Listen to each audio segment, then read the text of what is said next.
Maligayang pagdating sa Filipino Wonderland. Nagsisimula ang kwento sa isang hindi nalutas na kaso 15 taon na ang nakakaraan.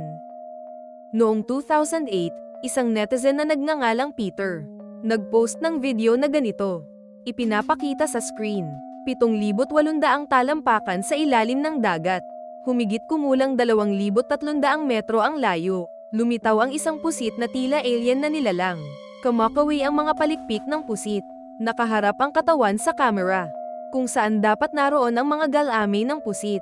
Ito ay naging ilang manipis at mahabang galamay. Nakababa ang camera. Ang mga galamay ay napakalalim. Tumutok muli sa mga galamay na iyon. Nakakita ng 70 degree na pagliko sa mga galamay. Hindi talaga mukhang mollusk. Sa halip, mas mukhang primate elbows at joints ito. Totoo ba o mali ang video na ito? Gaano kalaki ang halimaw na ito? Sa isang iglap, pinag-uusapan ng mga netizen. Naglunsad din ng mga pagsisiyasat ang mga eksperto. Pagkatapos, Shell Oil Company sa Gulpo ng Mexico, naglabas ng pahayag. Sabi nila totoo ang video. Nagmula sa kanilang perdido rig. 11 ng Nobyembre taong 2007 ng umaga.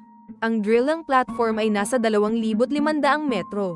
Paano ang tungkol sa pagbabarena para sa langis? Aksidenteng nakunan ko itong video ng alien squid. Kasabay nito, inihayag din ng kumpanya ng langis. Buong larawan ng alien squid.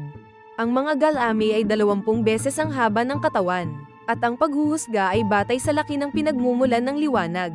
Ang kabuoang haba ng halimaw ay lumampas sa 20 metro. Mukha ng tao ang halimaw.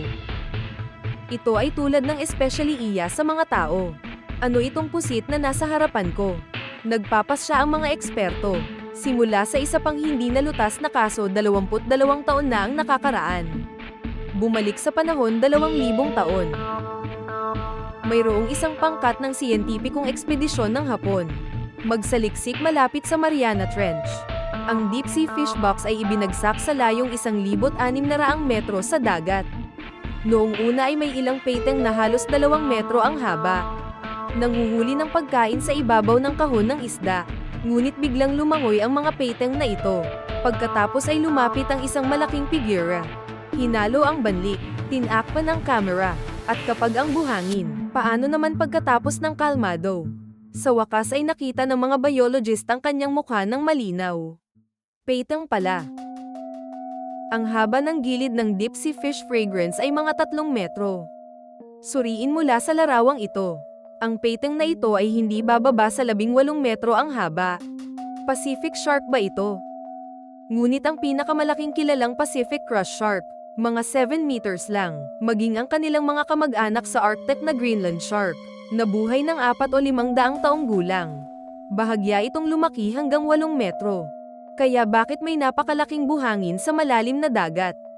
Sa oras na iyon, upang maipaliwanag ang hindi nalutas na kaso, binanggit ng mga eksperto ang hypothesis ng deep sea gigantism. Sabi ng mga eksperto, matagal bago ang pagbuo ng malalim na teknolohiya sa diving. Ang mga tao ay nasa dalampasigan na. Maraming phenomena ng deep sea gigantism ang natuklasan. Halimbawa, ang 7-meter-long yellow ribbon fish at ang 4-meter-long spider crab. Hipon na kasing laki ng palma. Kinukuha ng yellow snapper ang buong swimming pool, at iba pa. Ito ay mga dambuhalang species mula sa malalim na dagat, higit na mas malaki kaysa sa kanilang mga pinsan sa mababaw na dagat. Kaya bakit umiiral ang deep sea gigantism? Nagbibigay ang mga eksperto ng 3 teorya. Ang unang teorya ay may kaugnayan ito sa mababang temperatura. Napakababa ng temperatura sa karagatan. Para mapanatili ang temperatura ng katawan, ang mga organismo ay kailangang tumaas sa laki. Dahil mas malaki ang katawan, ang ratio ng surface area sa volume ay magiging mas maliit. Ang pagwawaldas ng init ay magiging mas mabagal. Ang hindi pangkaraniwang bagay na ito ay maaari ding maobserbahan sa lupa. Halimbawa, ang mga tao at hayop sa mga lugar ng alpine, mukhang medyo matangkad. Makakatulong ito na panatilihin kang mainit. At paano naman ang mga tao at hayop sa tropiko? Magmumukha siyang medyo payat. Nakakatulong ito na mawala ang init. Ano ang pangalawang teorya? kaugnay ng kakulangan sa pagkain sa malalim na dagat, dahil natuklasan din ng mga siyentipiko. Mas malaki, ang mas nakakatulong sa pag-iimbak ng enerhiya. Halimbawa, ang pinakamatinding halimbawa, may isang higanteng king-footed na insekto. Matapos mahuli ng mga hapon mula sa malalim na dagat at dalhin sa aquarium. Napakatanga nito na hindi kumain o uminom ng 5 taon. Sa kalaunan ay namatay siya sa gutom. Haka-haka ng mga eksperto.